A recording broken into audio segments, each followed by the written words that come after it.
Hello students, आज हम पढ़ेंगे बायो का फर्स्ट चैप्टर क्लास 9 का, जिसका नाम है cell the fundamental unit of life. तो हमारे प्लैनेट अर्थ के ऊपर 3 लिविंग ऑर्गेनिज्म प्रेजेंट है। सबसे पहले प्लांट, दूसरे नंबर पे एनिमल्स और तीसरे नंबर पे माइक्रो ऑर्गेनिज्म। इसके अलावा कोई भी ऐसी कैटेगरी नहीं है जो जिंदा हो। और इन तीनों कैटेगरीज के अंदर एक चीज़ बहुत ज़्यादा कॉमन है, और वो कॉमन चीज़ ये है कि तीनों की तीनों कैटेगरीज किसकी मिलके बनी हुई है? They are made up of cell. किससे मिलके बनी हुई है? हमारे पास सेल से मिलके बनी हुई है। जिससे एक बिल्डिंग किससे मिलके बनी होती है? हमारे पास ब्रिक से मिलके बनी होती है। ऐसी जितनी भी लिविंग चीज़ है वो किसकी बनी हुई है? सेल की। इस वजह से हम सेल को बोलते हैं द बिल्डिंग ब्लॉक। इस वजह से हम सेल को क्या बोलते हैं? Building block. और सेल हमारी बॉडी के अंदर बहुत सारे फंक्शन परफॉर्म करता है, इसलिए हम सेल को क्या बोलते हैं? The functional unit of life. इसके अलावा हमारे पास आज के टाइम में जो लोग सेल के बारे में पढ़ाई करते हैं, तो उस स्टडी को हम बोलेंगे साइटोलॉजी या फिर सेल बायोलॉजी। जो हमारे पास सेल की स्टडी होगी उसका क्या नाम है? हमारे पास साइटोलॉजी या फिर सेल बायोलॉजी।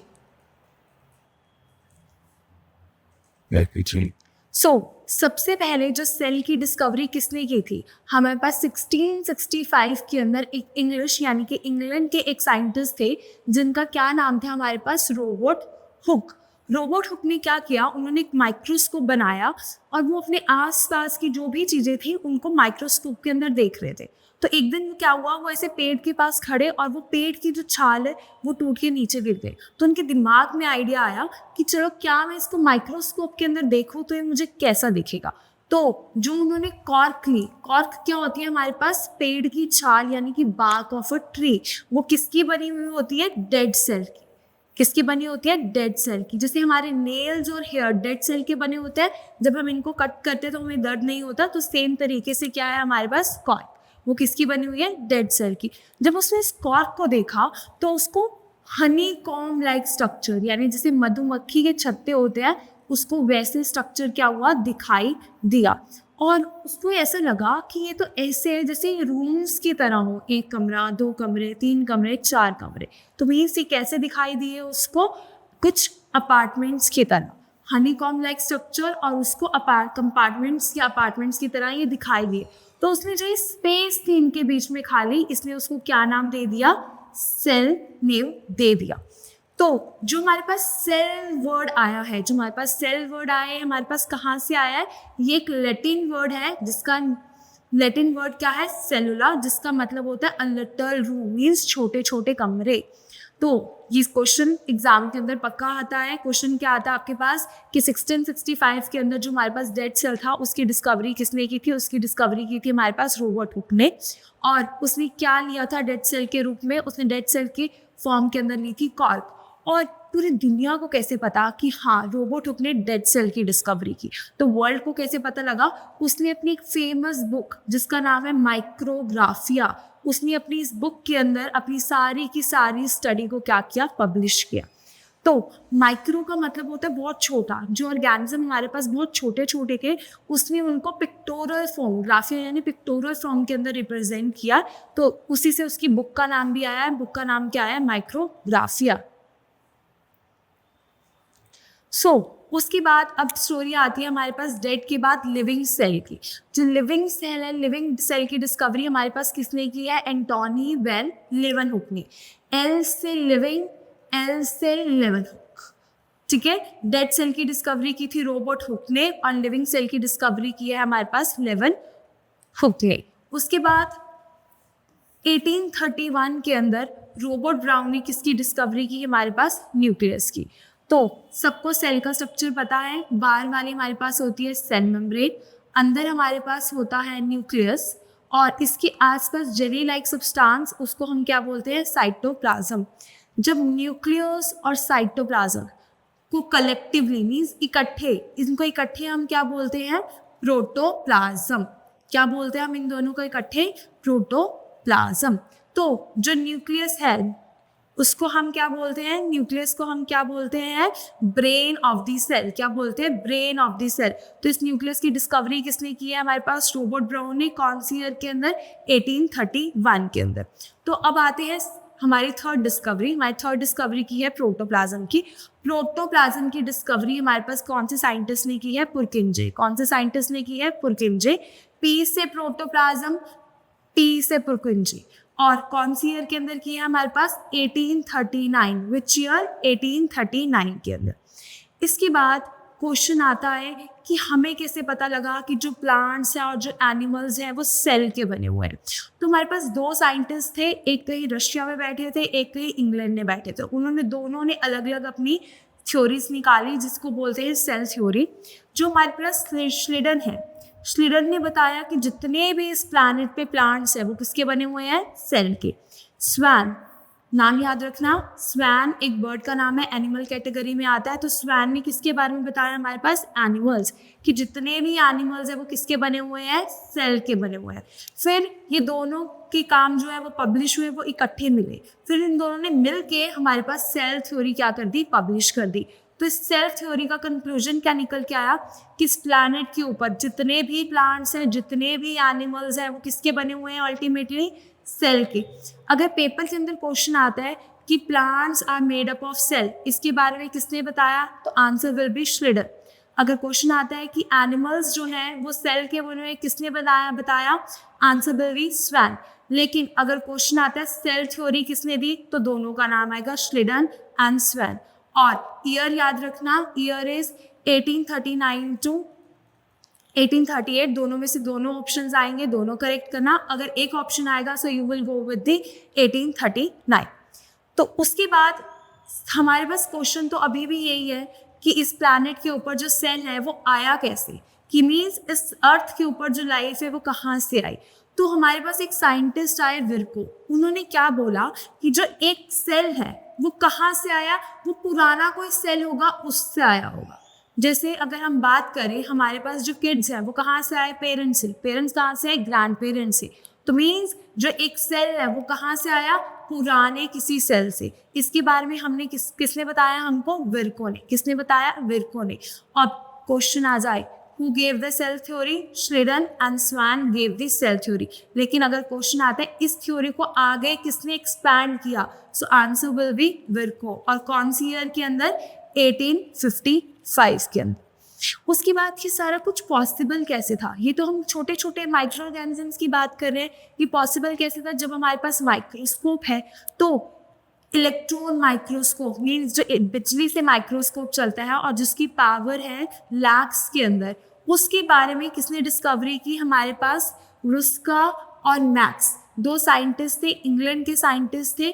1931 में उन्होंने इस माइक्रोस्कोप की डिस्कवरी की। इस माइक्रोस्कोप के बारे में हम फर्दर आगे भी स्टडी करेंगे।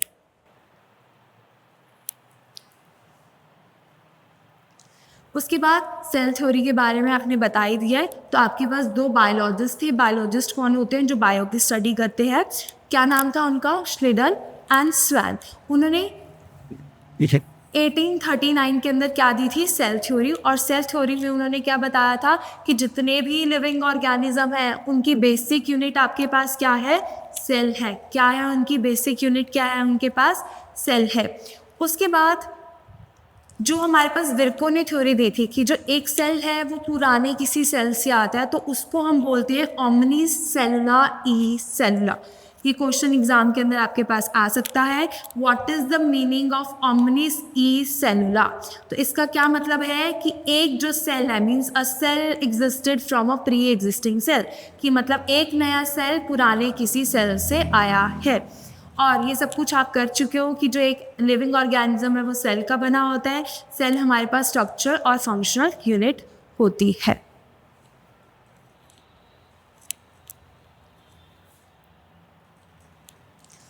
उसके बाद हम आते हैं माइक्रोस्कोप के ऊपर, कि जो माइक्रोस्कोप की डिस्कवरी है, हमारे पास दो टाइप के माइक्रोस्कोप होते हैं। ये हम पहले इस माइक्रोस्कोप की बात करते हैं। इसके अंदर क्या होता है? यहाँ पे लाइट आती है, लाइट आई और वो लाइट क्या करेगी? रिफ्लेक्ट बैक करेगी और तब आपको क्या होगा? कोई चीज़ दिखाई देगी। लेकिन जो ये वाला माइक्रोस्कोप है इसमें यहाँ पे ऑटोमेटिकली लाइट लगी हुई है। एंड थर्ड वन जो आपके पास माइक्रोस्कोप है, इसके अंदर आपके पास क्या है, ये आपका इलेक्ट्रिसिटी से काम करता है और आप जो भी देखोगे आपको खुद बेंड होने की ज़रूरत नहीं है, वो सब आपको कहाँ दिखाई देता है, एक स्क्रीन के ऊपर दिखाई देगा। तो आपके पास दो टाइप के माइक्रोस्कोप होते हैं, एक आपके पास होता है, टू टाइप्स के माइक्रोस्कोप है, एक होता है लाइट माइक्रोस्कोप और दूसरा होता है इलेक्ट्रॉन माइक्रोस्कोप। और लाइट माइक्रोस्कोप के भी दो टाइप हैं आपके पास, simple and compound. This is simple light microscope. सबसे पहले हमारे पास सिंपल लाइट माइक्रोस्कोप बना, तो इसमें हमें किसकी ज़रूरत पड़ती है, सनलाइट की। लेकिन सपोज बारिश का सीज़न है और हमें तो हमारा काम करना है, तो हम फिर अगर बारिश का सीज़न है, धूप नहीं होगी और हम कुछ नहीं देख पाएंगे, तो with the advancement of time उन्होंने क्या किया, बेस के ऊपर लाइट लगा दी और आज के टाइम में हम इसको क्या बोलते हैं, कंपाउंड लाइट माइक्रोस्कोप। लेकिन फिर भी हमें देखना थोड़ा मुश्किल हो रहा था। अब हमने सोचा कि इतनी टेक्नोलॉजी आ गई तो बेंड करने की भी क्या ज़रूरत है, कमाल हो जाएगा अगर कोई स्क्रीन होगी। तब हमारे पास डिस्कवरी हुई इलेक्ट्रॉन माइक्रोस्कोप की और हमें कर चुके हैं। इलेक्ट्रॉन माइक्रोस्कोप की डिस्कवरी हुई थी 1931 में। नोल एंड रुस्का दो साइंटिस्ट थे, इंग्लैंड साइंटिस्ट थे, जिसने इसकी डिस्कवरी की। अब भाई बिजली आ गई तो बिजली वाले माइक्रोस्कोप की क्या ज़रूरत पड़ी। हमारे पास लाइट माइक्रोस्कोप थे, ये डॉट जो आपको दिखाई दे रही है, इन माइक्रोस्कोप के अंदर ये सिर्फ हमें 200 से 300 टाइम्स बड़ी दिखाई देती थी। कितनी बड़ी दिखाई दे सकती है डॉट, 200 से 300 टाइम्स। लेकिन हमारे पास इलेक्ट्रॉन माइक्रोस्कोप के अंदर जो ये लाइट है, ये 1 लाख से 5 लाख टाइम क्या होती है, बड़ी दिखाई देती है। तो मीन्स पावर क्या होगी, एकदम से सडनली इंक्रीज होगी। कहाँ हमें लाइट माइक्रोस्कोप के अंदर सिर्फ 200 टू 300 टाइम दिखाई दे रहा था और अब इलेक्ट्रॉन माइक्रोस्कोप के अंदर 1 लाख टू 500 लाख टाइम्स बड़ा दिखाई दे रहा है।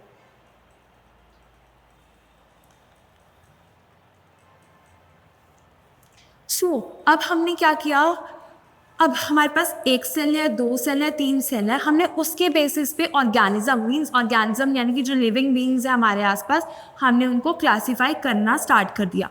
तो सेल के नंबर पे बेस पे मीन्स कितने सेल हैं उसके बेसिस पे हमारे पास दो टाइप के ऑर्गेनिज्म है। सबसे पहले है यूनिसेलुलर, यूनि का मतलब होता है वन। ऐसे ऑर्गेनिज्म जिनके अंदर सिर्फ कैसे सेल है, एक सेल है, हम उनको क्या बोलते हैं, यूनिसेलुलर। और ईस्ट, एल्गे, प्रोटोजोआ हमारे पास, अमीबा हमारे पास क्या होते हैं, इसके एग्जाम्पल्स आते हैं। उसके बाद आता है मल्टी सेलुलर। मल्टी का मतलब क्या होता है, दो या दो से ज़्यादा। ऐसे ऑर्गेनिजम्स जिनके पास दो या दो से ज़्यादा सेल हैं, हम उनको क्या बोलते हैं, मल्टी सेलुलर ऑर्गेनिज्म। इसका example humans, plants, animals, dog, वो सारे के सारे हमारे पास क्या आते हैं, मल्टी सेलुलर के एग्जाम्पल्स आते हैं। इसके बाद अगर कोई एक से दो सेल बना है, तो वो जब दो बना है तो वो आया तो एक से ही होगा ना, एक से ही दो बने हैं, तो जितने भी मल्टी सेलुलर ऑर्गेनिज्म हैं हमारे आसपास वो एक सेल से आए हैं और उस सेल को हमने क्या नाम दे दिया, जाइगोट। हमने उस एक सेल को क्या नाम दे दिया, जाइगोट। सो ये क्वेश्चन आ सकता है कि मल्टी सेलुलर ऑर्गेनिजम्स कहाँ से आए। मल्टी सेलुलर ऑर्गेनिज्म एक सिंगल सेल से आए और उस सिंगल सेल का क्या नाम है, उस सिंगल सेल का नाम है जाइगोट।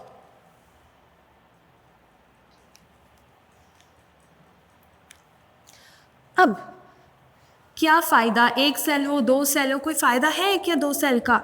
अब हम उस बेनिफिट को देखते हैं। अगर एक सेल है तो बेचारे एक सेल को बॉडी का सारा काम करना पड़ता है, तो मीन्स यूनिसेलुलर ऑर्गेनिज्म के अंदर एक ही सेल बॉडी का सारा काम करेगा। लेकिन मल्टी सेलुलर के अंदर क्या है, हमारे पास डिवीजन ऑफ लेबर, मीन्स अलग अलग सेल को अलग अलग काम हमने बांट दिया। किसके अंदर, मल्टी सेलुलर ऑर्गेनिजम्स के अंदर। अब फॉर एग्जाम्पल मसल्स, जो हमारे मसल्स के सेल हैं उनका क्या काम है, मूवमेंट का, तो वो किस में हेल्प करेंगे, मूवमेंट में। जो हमारे नर्व सेल्स हैं उनका क्या काम है, मैसेज देना, तो वो किसका काम करते हैं, मैसेंजर का। अब ब्लड का क्या काम है, हमारे बॉडी के अंदर ब्लड का क्या काम है, ट्रांसपोर्ट का, तो ब्लड के सेल किस में हेल्प करेंगे, ट्रांसपोर्ट में। तो यूनिसेलुलर के अंदर एक ही सेल सारा काम कर रहा है, मल्टी सेलुलर के अंदर डिवीजन ऑफ लेबर है। तो यहाँ से क्वेश्चन बन सकता है कि किस टाइप के organism division of labour show करते हैं, तो answer will be multi cellular organism.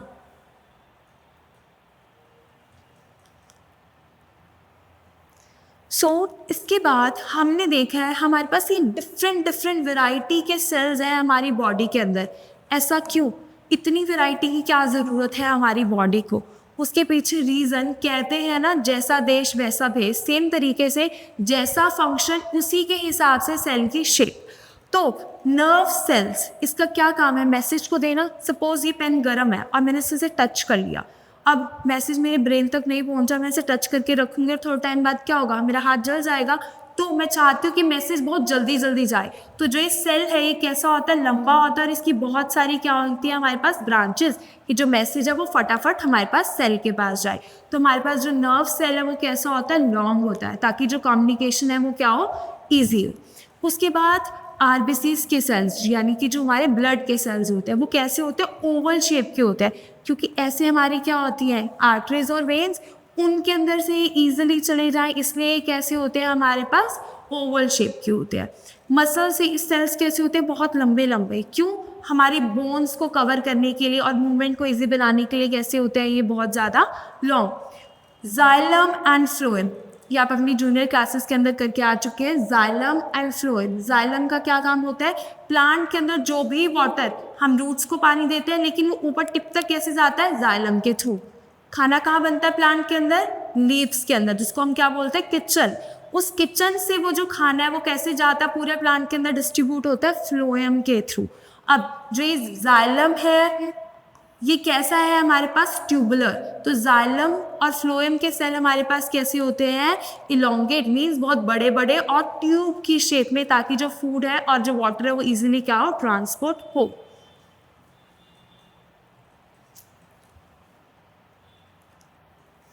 तो ये हमारी होगी आज की लास्ट स्लाइड, तो ध्यान दें। अब हमारे पास जो साइज़ है वो भी क्या करता है? वेरी कर सकता है। अब हम देखेंगे कोई सेल कितना बड़ा हो सकता है और कितना छोटा हो सकता है। तो हमने अब तक क्या किया? जो हमारे पास सेल है उसकी शेप, साइज और स्ट्रक्चर डिफरेंट होगा। क्यों? क्योंकि उसका काम अलग है। अब हम साइज पे आते हैं। हमारे पास दुनिया का सबसे छोटा सेल किसका है? माइक्रोप्लाज्म का। अब ये कितना है हमारे पास? 0.1 माइक्रो। अब हम इसको मीटर में कन्वर्ट करते हैं।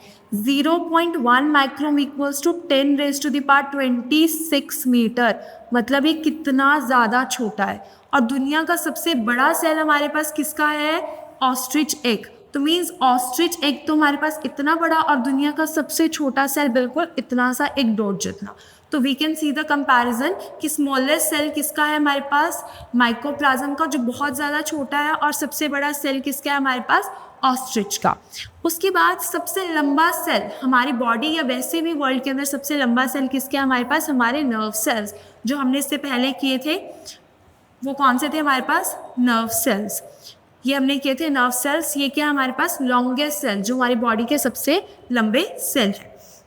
अब इसके बाद हम आते हैं कि हमारे अलावा जो प्लांट्स हैं, प्लांट्स के अंदर सबसे जो बड़ा है, सबसे लार्जेस्ट सेल किसका होता है हमारे पास? साइकस का ओव्यूल।